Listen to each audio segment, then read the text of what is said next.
Welcome to Harper McLeod's fourth annual Marine Economy Week. Delighted you can join us. My name's Chris Kerr and I lead our marine economy practice at Harper McLeod. When you consider that Scotland's coastline goes for 11,500 miles, which is 4 times the size of England, it's hardly surprising that so much of our economy is based around the marine sector. We decided to focus on that sector a number of years ago, having recognised the number of our clients that operate in this very diverse sector. So for us, that sector is everything from ports and harbours through to vessel owners and operators, through to the aquaculture and farmed market, through to the deep sea fishing market, and all that goes with it, including all of the supply chains. So today, as the first in our day of the week for Marine Economy Week, we're going to be focusing on what's been the main headlines over the course of the last year or so. It's as ever, it is really difficult to capture everything because the sector is so diverse and because it covers such a broad description. But we will try and do our best to talk about the stories that made the big headlines through the course of the year.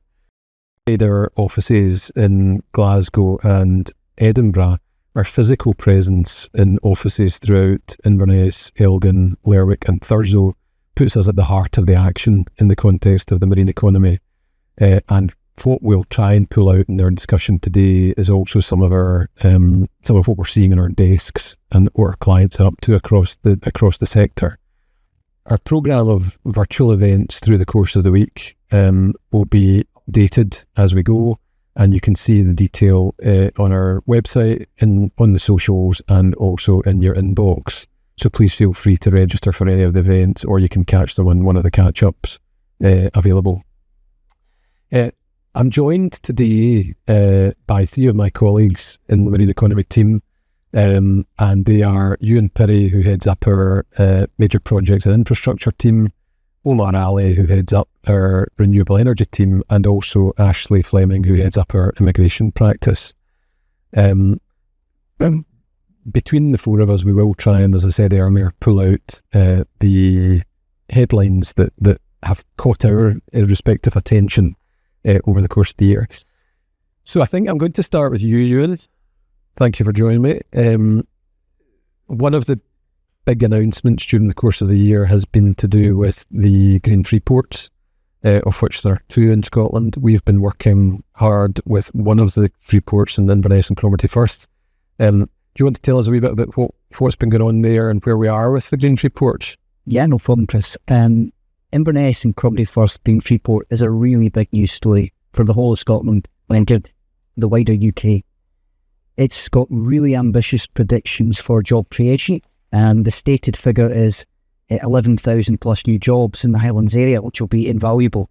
There's a prediction of a knock-on benefit to the wider UK of up to 18,000 plus jobs. So it's not often you have an announcement like that coming through. The headline numbers in terms of investment values, various values have been quoted, but the most popular one seems to be north of 6 billion. So again, significant spend, and we'll be getting a look well at how that money comes about.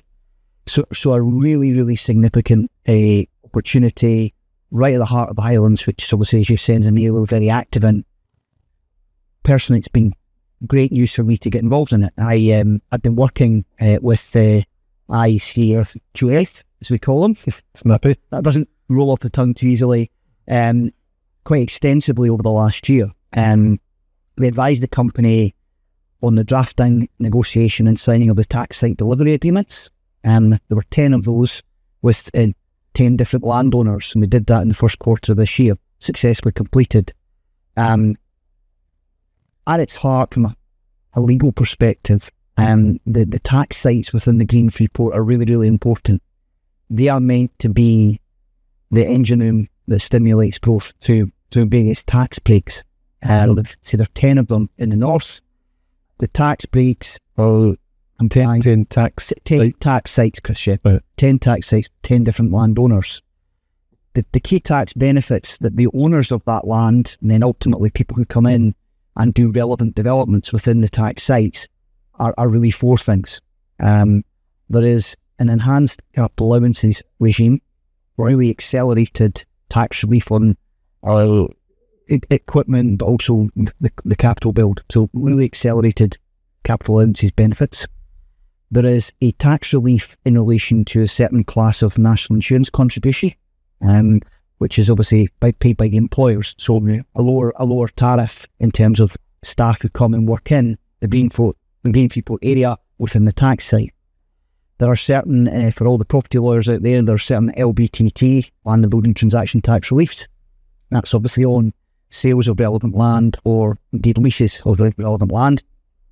And the big one, the one that is probably the biggest benefit and the one that's caught most attention, is an exemption for non-domestic or business rates. So if you are contemplating doing a really big new development, a new factory, that is quite a powerful range of tax benefits, and it will make the cost of delivery of those new accommodations significantly lower. So therefore the stimulus to come in and locate within the tax site.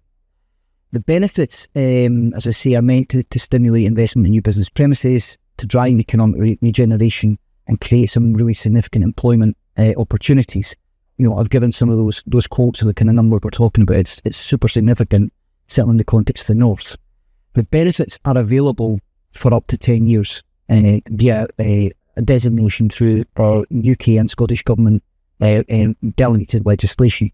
So you're in that tax site, someone says you're going to get all those benefits. Obviously, great news for the landowner.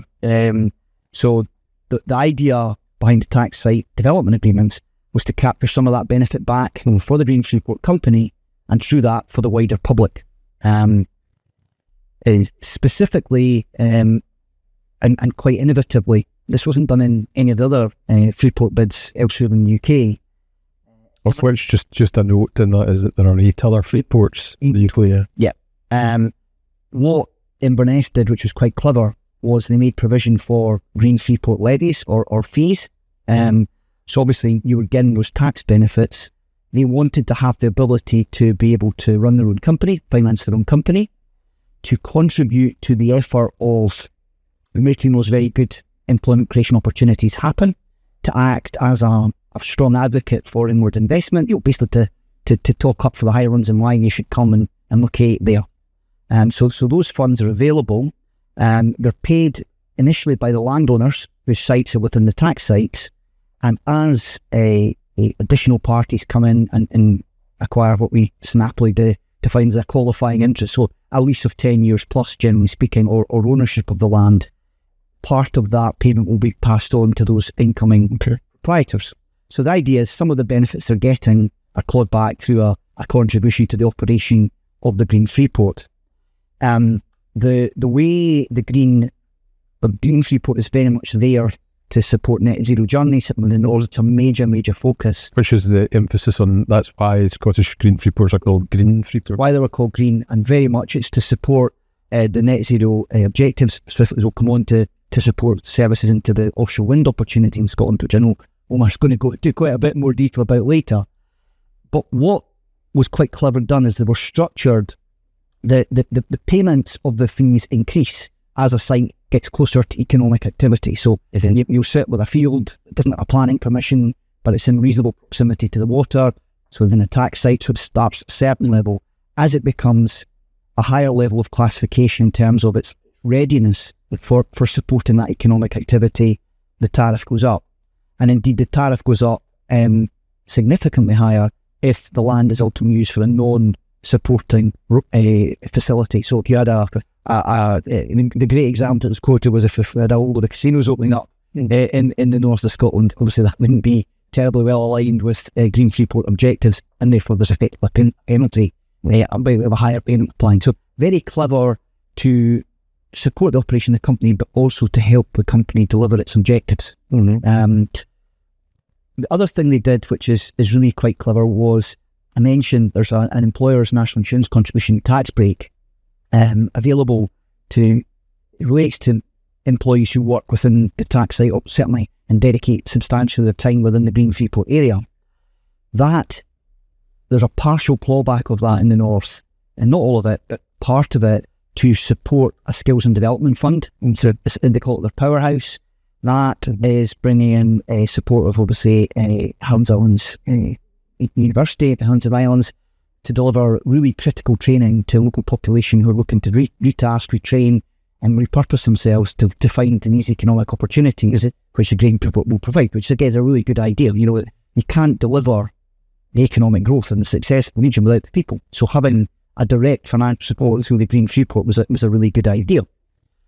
I'm glad to see I got my job done. So all the tax site development agreements are in place. We had to get them in place, obviously, either before or very soon after the designation was made. And we're starting now to move on to implementation of the Green Freeport in operation. So very recently, we supported by advising on the dates of adherence, again, to take legal stuff, but that's the agreements by which an incoming investor who acquires part of the land holding in a tax site takes on some of the responsibility under the TSDA. So the notable one very recently was Sumitomo.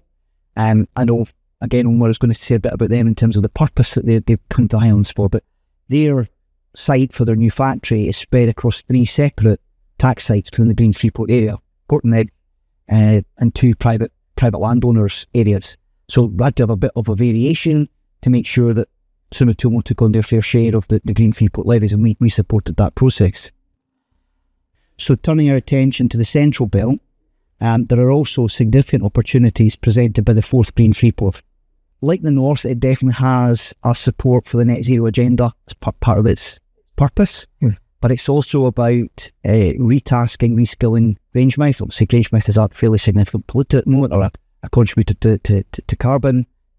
Objective is obviously to make that a more green agenda there. Their tax sites for the 4th Green Freeport are at Grangemouth. They have another one at the Port of Rosyth. There's a very significant landholding there held by Scarborough Muir. We then have the 2 mid-force tax sites for force, one of which is at Burnt Island, and the second of which is obviously in the Port of Leith, one of Scotland's largest active harbours. So there are 3 local authorities and 4 one goes to 1. As there was in the Highlands. And we recently did an event with Prosper, where both of the chief execs of the 2 Green Freeports were speaking, and it was quite interesting to hear them compare and contrast. Yeah, they're the same but different. So the North is very much, and understandable because of its proximity to those offshore wind farm sites, it's primarily about support for construction of those facilities, and then there'll be a long-term operation and management maintenance support required for the active sites. Part of that in the Central Belt, but it's also about repurposing Grangemouth. At Rosyth, there is an aspiration, and in Burnt Island, there is an aspiration to support shipbuilding in some capacity. There's also to be quite a significant skills learning centre to be located at the site. And just generally speaking, it's a slightly broader agenda, I would say, for Forth. And I'm really quite excited to see how both move forward. One thing I would say about both of them is they absolutely are not in competition. I've sat in quite a few wider Freeport agenda meetings, and it's been quite clear they are collaborating. Across the UK, an effort has been made to send Sumitomo's come to the North. There's a major factory that's gone into the Humber Freeport. And part of the selection process hasn't been, I want that, I'm going to jump up and down and make sure I get it. It's actually where has been the most appropriate place to send that to in the UK, given the skills base predominantly in the academic institutions which are associated with the Green Freeport. So it's good to see that genuine cooperation and collaboration happening, because that should drive an overall better success for the wider UK. Probably to wrap up my piece, we've mentioned Scotland. It's huge. Huge opportunity for the North Sea, and I think we'll have a session later this week where you will be in conversation with Ardersier. They're obviously a very large brown site. It was previously used for fabrication of oil rigs, and in the 80s as McDermott's. That's obviously massive regeneration undergoing there, with a very significant private sector investment there in excess of 300 million, which has been met by 100 million coming from the infrastructure banks in the UK. So I know you're going to be in conversation with them, and I'm really looking forward to hear what they've got to say. But Scotland's a big part of this, and they should be embraced by all of us. Thanks, Ewan. I think the opportunities for Scotland with 2 Green Freeports do seem to be immense, including on the international stage in terms of the inward investment and international audience that it seems to be attracting. Seems like a good place to bring in Omar. Omar, you head up our renewables team. As Ewan has alluded to there, the green free ports are clearly an important springboard for offshore development and the continual investment in that. ScotWind has been in the headlines a lot again over the last year. Do you want to just tell us a wee bit about where we're at with the offshore industry, and I suppose we've got a new government to boot? Yeah, thanks, Chris. I mean, one of Labour's manifesto pledges was to make Britain clean energy superpower, working alongside the private sector, and that was to double onshore wind and quadruple offshore wind capacity by 2030. I mean, for the offshore wind market, that would mean a huge increase in capacity. So at the moment, we have about 15 gigawatts of offshore capacity, and that is the second largest market in the world, second only to China. So to quadruple that to 60 gigawatts, that is a hugely ambitious target. And there are planning and consenting bottlenecks that need to be navigated, and the grid capacity will also be an issue. But if the UK wants to meet its targets, then it's going to have to use all the resources available at a fairly accelerated pace. And for Scotland in particular, that would mean delivering the planned capacity of 5.5 gigawatts for what is known as the INTOG leasing round. So the INTOG leasing round was where Crown Estate Scotland gave approval for 13 floating offshore wind farm projects to help cut North Sea carbon emissions. That can power oil and gas rigs, so specifically for the North Sea sector to decarbonise oil and gas rigs, and also delivering the ScotWind projects, which has been mentioned, and they will total about 30 gigawatts, all by 2030. So it's a huge task. And for the marine economy in particular, it's the UK energy supply chain that stands to benefit from all this. And that's despite the fact that today, much of this has gone underdeveloped. The domestic supply chain is very underdeveloped, and things like what you had mentioned about green free ports is going to help accelerate the UK supply chain. If you look at the UK, it already has deep marine operations experience. It's got specialist technical expertise when it comes to managing complex offshore energy projects, oil and gas rigs. And that sits alongside capabilities in subsea systems, engineering and cabling. And all of that will need to be leveraged if we're going to meet these targets. It's also worth mentioning about the new Labour government, and they're going to have to mobilise a huge amount of investment, and a lot will ride on the new state-owned company the government is setting up called British Energy. So it's going to be headquartered in Aberdeen. And there had been a lot of confusion about what it's designed to do. Well, I mean, what is the purpose of this? And then Labour, you may recall, during the general election, had to basically clarify its role. So there's a number of key functions for GB Energy, which include leading projects through development stages to speed up their delivery, whilst capturing more value for the British public, investing in energy projects alongside the private sector to help them get off the ground. So really giving them a helping hand to get projects up and running, supporting local energy generation projects through working with local authorities and communities, and crucially building supply chains across the UK, boosting energy independence and creating jobs. And that's what Ewan has mentioned in terms of, free ports and the opportunity that brings. And the government has pledged £8.3 billion of new money into GB Energy over the course of this Parliament. So that's a huge amount of money. And that is expected to be raised by a windfall tax on oil and gas firms. So GB Energy is not immediately going to cut bills for consumers, because that will be dictated by the global energy market. But in order to work, it's going to have to redesign how the grid operates. It's going to have to deliver green energy into homes, and it's going to have to end the UK's resilience on foreign earnings. I think the Labour government have clarified it's not going to be the supplier of the energy. So it's going to be the funder and the promoter of projects and Exactly. There's going to be money available for helping other companies and private businesses to go and get these projects done in a rapid speed. It's also worth mentioning this year the results of the 6 contracts for difference auction, where 9 offshore wind farms have been awarded a CFD.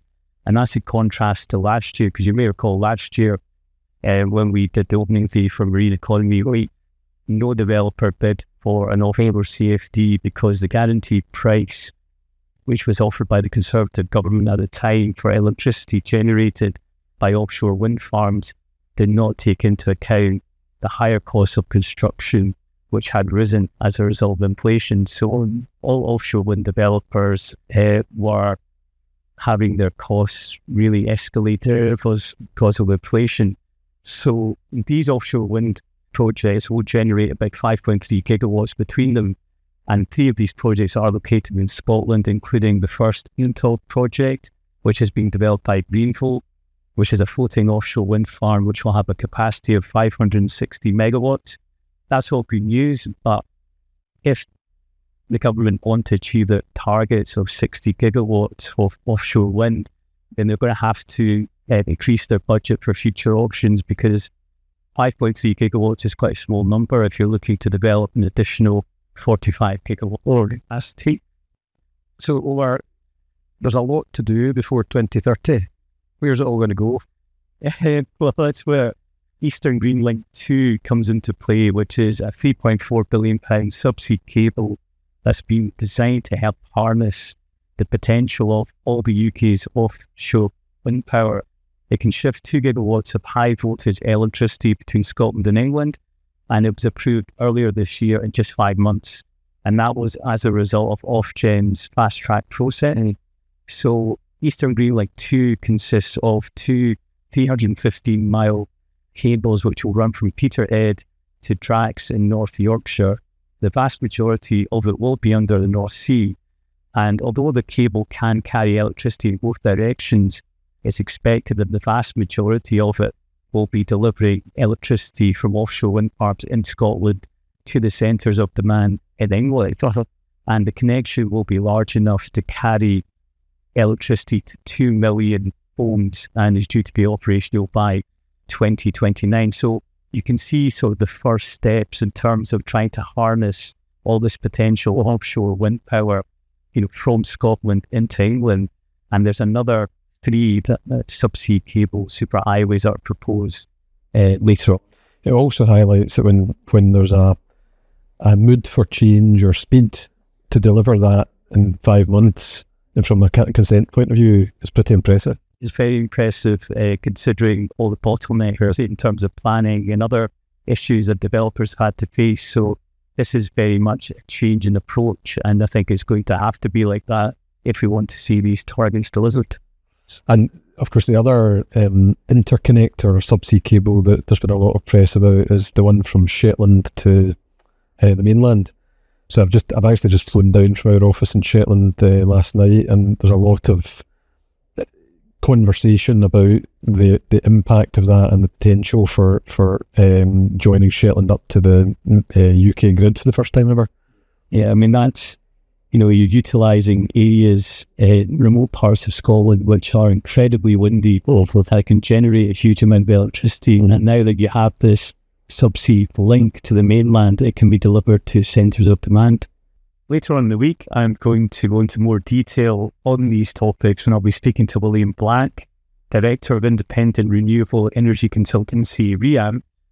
We're going to look at Labour's 2030 plans, the key issues facing developers to deliver to these timescales, the impact that will have on grid connections, and how supply chain commitments, which are at the heart of Scotland, will be delivered. Okay, thanks, Omar. Renewables and offshore seems to be an area that we will continue to talk about, so I suspect you will be required for next year's year in review as well. Just if I bring in maybe Ashley at that point on Ashley's our head of immigration, and so Ashley, you work with a lot of businesses and employers across multiple industries, but for the purposes of today, renewables is definitely one that's relevant. Vessel operators, fish farms, and any other business that falls into the marine economy space. There's been a lot of discussion about crewing and some good, some bad in the last year. Do you want to just tell us what you're seeing in relation to? Definitely. With the whole immigration policy situation in the UK at the moment, the skills shortages issue is at the forefront. But with that has created some issues as well within the sector. So the Home Office has been trying to tackle issues through compliance action, and that has highlighted issues of illegal working, but also concerns of modern slavery and human trafficking. And that's a particular area of concern, I think, within the fishing sector in Scotland. And the reason for that is that it is really heavily dependent as a sector on foreign labour. So estimates suggest around a third of the fishing fleets in Scotland are made up with migrant workers. And so with that, there comes problems. We then have this sort of additional issue or distinction between how it can be policed and monitored to make sure that the workers are treated fairly and that they're not subject to abuse, and that is the immigration system itself. So we have this kind of two-tier approach to how it works within the marine economy. We have what is classed as onshore, so working within UK territorial waters, and then we have those that work outside of UK territorial waters, and those that are out with that 12 nautical mile limit are not subject to immigration control. And so the ability to then monitor and police the treatment of individuals within that sector is a lot harder for those on the ground dealing with it day to day. And so the last year there's been a real kind of flurry of reports coming to the fore about issues and concerns of modern slavery in the fishing fleets. The scampi fleets were highlighted recently as an area for concern. And then we also had an investigation that was done by the BBC over a 3-year period, and they focused on workers within the fishing sector in Scotland and allegations that individuals had made against their employers about mistreatment. So it stems from physical abuse, lack of decent accommodation, withholding food, water, really poor working conditions. And so that has really brought the government's attention to that issue as well. And there's a real concerted attempt, I think, at the moment to try and address the issue, provide the protections that these individuals who are particularly vulnerable, they're not necessarily somewhere where English is their first language. They do not have the support system that you would do if you're in your home country. So one main initiative, we've got a 2-year pilot that's been launched in Scotland that's bringing together various different third sector organisations to provide support for these workers. But it's also bringing on the vessel owners, the whole supply chain, really, for everyone to collaborate and make sure that these issues are identified within the supply chain, and people are not necessarily hiring from unscrupulous recruiters. They're perhaps keeping individuals in debt bondage and creating even bigger issues within the sector. Scottish Government as well, they have come out and saying, they are very much on board with trying to sort out these issues, but there's a limit to an extent of what they can do because immigration policy is reserved to Westminster. So one of the areas of concern is the use of what's called a transit visa to allow these individuals to come in to the UK and then leave again outside of territorial waters, and see whether that should be restricted in some way where these issues are present. But again, the Scottish Government doesn't have a say in that, short of calling for some sort of action from Westminster. But they are working with Police Scotland. They have their human trafficking unit that is there to support people, and funding just under £500,000 have been made available by the Scottish Government to support these victims. So hopefully, whilst I don't see that it will necessarily eradicate the issue, focus is rightly being given to this area of concern. Thanks, Ashley. Trying to link that back to some of what Ewan said earlier, we're hearing about the restrictions, I suppose, in terms of immigration, but also some of the ways in which unscrupulous employers are trying to get around that. You mentioned earlier, Ewan, about the in the tax sites associated with green free ports, the attractiveness of employers in terms of the NI piece that they get the advantage of being in the tax zones. There's an overarching point here about the need for people. And this is coming at a time when we're also seeing out with the green free ports quite a lot of diversification of ports and harbours. Do you want to maybe just bring that part to life for us? Yeah, I mean, in order to deliver a number of strategic objectives of our country, supporting the offshore wind industry, for example, there just isn't enough port and harbour capacity. It doesn't exist. It's the space is needed to support the construction of the offshore wind farms. These are space-intensive activities, and you need big laydown areas, but you also need harbours that have got a draft that's deep enough to allow the vessels of the size that brings in. These are big boats. We just need more of it. It's really technically challenging because you have to undertake extensive seabed and other marine surveys. They are, any survey activity in any civil engineering operation is complex, but here you've got to deal with weather issues, you've got to deal with tide issues. The sea is a very unwelcoming place at times. So there's windows of opportunity when you can arrange those surveys. Like most marine operations, there's a limited number of vessels that can actually support it. So you have to get, all the gods have to align for you in the sense of the sea conditions have to be okay. You need to have the vessel availability just to start doing the testing to plan when you've got any kind of significant marine infrastructure. So if you're getting a new breakwater, new harbour wall, you're going to need to do some of this. I think there's also a lot of reclamation of land going on to provide laydown areas. To get the laydown areas to actually create a space that's needed to do this. You've got the marine consent regime. It's complex. It probably will need to have increased resourcing as this activity picks up. It's still a relatively few specialist people in government that can act on marine consenting. So that's an expensive and time-consuming process. And then when you actually get into the harbour extensions, or in a couple of cases, absolutely new harbour creation projects that I'm involved in, you then have the technical challenge and the cost of doing that construction. Particularly, as I mentioned, the marine infrastructure elements. A new breakwater, if you're going to project out into 400 metres into the North Sea, that is not for the faint-hearted. Even in sheltered coastal waters, that can be really quite difficult. Well, what we're doing with these developments is we're creating what I'm referred to as intergenerational infrastructure. So the design life on a school or a hostel might be 50 or 60 years. The keys, the keys and the breakwaters and the major marine infrastructure, it's 80 plus 100-year infrastructure, and it's going to be around for a long time.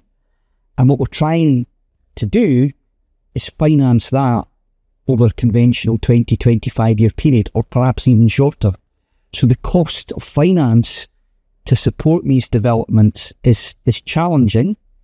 All of the parties, all of the stakeholders in the offshore sector are aligned. They want it to happen, but there's a certain sequencing. The offshore wind farms know the port and harbour facility needs to be there for them, but they're not quite ready to commit to it yet because they don't quite have their construction timetable pinned down. So it's this aim of chicken and egg. we need the asset. We need to develop it. The offshore operators need it, but they're not quite ready to commit to it. So we're having quite a few interesting conversations with clients on that because of the sheer volume of finance. I think it's fair to say that we've also been involved as a firm in harbour redevelopment where it's for leisure purposes as well. So there's obviously been there's an uptick in both in terms of marina type spaces, but also in cruise liner facilities. Yeah, absolutely. I mean, the new South Harbour at Aberdeen, which I was involved in, acting for the contractor originally was to build that. That was originally just meant to be an expansion space for oil and gas. But look how much that's diversified since in the period since it was its inception. There's now got cruise boats coming into Aberdeen. You've got it being used as a staging point for offshore construction. It's a much more multi-purpose harbour, which is a good thing because as the core North Sea oil and gas activity starts to decline, as it inevitably will, there's new uses for the harbour. And the same is true of Lerwick Harbour, where they have created facilities specifically to decom the rigs, but also for the cruise liners. And it's there's kind of an east-west split here, where a lot of the activity on the east coast is obviously offshore wind focused. It's the big thing. most of the marina tech developments we've been looking at are on the west coast, where you've got the interesting things to go look at in Scotland, the island groups, so it's a logical split, albeit with the Hunterston announcement recently, some big investment there. That is also for wind related. So it's not exclusively for leisure purpose on the west, but quite a bit of that and quite substantial investments in that marina. So it's coming in. Yeah, and also the likes of the dry dock facility at Kishorn is another example of diversification. They do see themselves coming round up there as well. I think it's fair. They see themselves joining up to that east coast there. But yeah, absolutely. But fundamentally, because of the financing pressures, we are going to see the two major infrastructure banks, UK Infrastructure Bank and Scottish National Investment Bank, having a substantial role here. Now, they're there to plug the gap when commercial finance isn't going to be enough, because of the total quantum that's needed. And the challenge, they're going to have a big role to play, and they're definitely speaking to their clients who are doing it. Similarly, Omar has mentioned Crown and State. They also have a role. They've got a very strong vested interest in making this all work, because they're going to have substantial revenue streams from these offshore wind farms. So they're playing a role in some land acquisition, financing support for that. But it does, as you say, come back to people, and it comes back to skills. In order to, not everyone can build marine infrastructure. It's specialist work. You are going to need a substantial labour force to help deliver these developments in the next 4 or 5 years. So I do think it is going to come back to people, and there's already a lot of people pressure in the north, as we've spoken about. So a lot to think about. So Ashley, what else have you been seeing in relation to the skills shortages? If you talk about the people requirements. Yeah, I think what we are seeing is the skill shortages for our clients is really a fundamental issue that they're facing, and it's only going to get worse with both of these large scale projects that Warren and have been talking about. And current immigration policy is not particularly helpful in tackling that issue. So the last government before they were put in place some changes to immigration policy, making it more difficult for organisations to hire these skilled workers from overseas, increasing the salary threshold, making changes to what was known as the shortage occupation list. So reducing the amount of occupations that are classed technically as shortage occupations. There has been some carve-outs for Scotland when it comes to what is classed as shortage occupation, and they are very much kept within the fishing sector. So vessel design, boat builders, and boat masters. But we look sort of more broadly. There's a lot of engineering roles. There's a lot of fabrication work because they're all going to be needed for the large-scale projects. And so I think what we're seeing at the moment is a push on something that Ewan said as well in terms of skills and the Skills and Development Fund. So it shouldn't just be immigration that look to for a solution for this. So we've got the idea of training up local individuals to fill these positions, get them skilled. And that's something the Labour government is taking on and pushing forward with plans that were put in place by the Tory government with regards to establishing a new organisation called Skills England, which actually will cover, despite the name, will cover the devolved administrations as well. And so again, it's looking at making sure that we are growing our own talent to fill the gaps in this market. But the problem is that takes time, and these projects are happening now, and so the individuals are needed now. So I think what we've got a slight sort of a bit of hope, I would say, on the horizon for organisations. One of the first things that the Labour government did was to commission a report by the Migration Advisory Committee, who would bind government on migration policy. And they're specifically initially looking at IT and engineering sectors, and the engineering sector will definitely play into the marine economy. And they want to understand more about the shortages, what specific roles are needed, and how best that can be tackled. But interestingly, what they've done in commissioning this report is they've kind of said, we are open to any and all suggestions, including looking at regional variations in migration policy. And that was something the last government was very sort of close to, and where the Scottish Government has been calling for years now for a rural visa or a pilot to be run, so that the particular demographic and geographical issues you have in Scotland, because of the way we're made up and where these projects are happening, can be tackled. So if the Migration Advisory Committee come back and make those kind of suggestions, then we might see some sort of special visa routes being opened up to tackle the issues that we'll see as these projects develop. Interesting. So watch this space is what you're saying. Okay.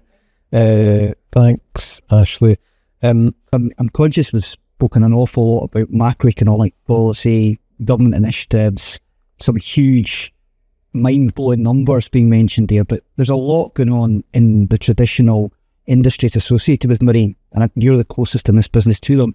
What do you think been the notable developments there over the last 12 months? Yeah, I'd probably start at the macro point, and I thought just interesting that a lot of what we've just talked about is positive, albeit there may be challenges. It's a lot of positivity and investment. It was interesting, I saw an article just in the last few days by one of the global restructuring businesses, and it had a risk register of the different sectors, and it had moved shipping and ports from a low to medium risk. And the reason it was explaining was that the view is that there is still a knock-on from the Panama Canal, the Red Sea volatility, and the lead-in times and everything that went with that as the shipping companies found their ways to different markets. So I think you've got that happening at a macro place. I think that if I bring that down a tier, just in terms of the conversations that we've been having with some of our clients, but also the types of work that we're seeing across different bits of the business, it can probably be brought home in relation to vessels and boats, and these are vessels and boats of all types. So it's whether you're talking about everything from your work boats that are working, say, fish farms and such like, and the kind of the supply chain aspect of that, right through to, say, pelagic trawlers. And it's fair to say there's a lot of activity in the boating market generally, but as is ever the case with the marine economy, there's a different story depending on which bit of the market you're looking at. So examples there that we're seeing quite a bit of are lead-in times associated with new build vessels are quite often now years, and as a result of that, they're very difficult to price. So I think it was yourself earlier that talked about just overall costs and the impact that's having, but you can imagine that where you've got a project going on to design and build a new vessel, the cost of that will be changing regularly, particularly when you're talking about possibly up to, say, 4 or 5 years for a build time. One of the other issues that's impacting that market is where do you build the vessels? So we're seeing lots of different types of vessels coming from yards at places all around the world, whether it be Turkey, Croatia, Norway, Spain, and there's a different story again associated with each market you go to. So Turkey's had a problem with inflation, so that was then having an impact on costs. There was a habit building up in terms of some of the types of vessel that we were seeing where the hull was being built in one yard and then you were doing the fit out in another yard based on the skill and availability of the particular yard at a particular time. And then what our banking team would tell you is, in that context, is that when it comes again to that point about the build, the funder is going to look for a guarantee of some description from the counterparty. And so in that scenario, what seems to be creeping through there is where it's a performance bond or a guarantee being sought, the funder here is not going to be satisfied with it being a guarantee from the yard or the parent co of the yard. They're going to look for a mainstream lender in the other jurisdiction. So I think there's a number of things keeping in there, and even where you talk about alteration to vessels. So we've seen a few of our clients who are looking at extending their vessels to try and sweat the asset a bit more. All of the same things still apply. You need a building slot or an alteration slot, you need a yard, you need to cost it, etc., etc. And then the final thing I'd probably say in that is what that's meaning is that the second-hand market for boats is really hot. And in talking to a client just the other day, what they're saying is even the snapshot of time when you're placing a value on a vessel, whatever the age of her, it's actually really difficult to pin that down just because things are constantly changing. So I think there's an element of volatility in that market. And I think that does go macro to the local. That's for your clients to plan their business. I mean, if you've got your cash projections and you know what your business is worth, you don't know exactly what you're going to pay for a new vessel you've ordered. That just has to create your business challenges. And so even from a, if you go to, again, kind of higher up the tree point, so private equity are become very interested in the vessel fleet market over the last few years, and part of the reason for that is that they will have these vessels out, their fleet of vessels will be out working on the fish farms or working on offshore projects or whatever else. And even what that's actually have an impact to is PE houses, as you know, want to be in and out in, say, 3 to 5 years. When you then dial in, well, actually, you can't build your fleet. So I think it's having a knock-on impact at lots of different levels. I think just the other point that we should mention, because we've got a number of clients in this space as well, is the aquaculture section. So the farmed fish section of the business community, and on that side of things, I think if we're going to be drawing the discussion to a close, I'd say there's been a lot of positivity in that, because you'll have all seen the headlines about the value of Scottish salmon to our industry, to our GDP, and so I think some of the numbers that I saw were that salmon exports this year will be the highest ever, particularly in terms of the growth in Asia and in the Americas. And in terms of, I think the numbers that I had was it jumped 41% to nudging 500 million, making it not just Scotland but the UK's top food export. So I think that's got to be good for everything that we're talking about, albeit we need the people to help us do it. So that's maybe just a couple of final thoughts.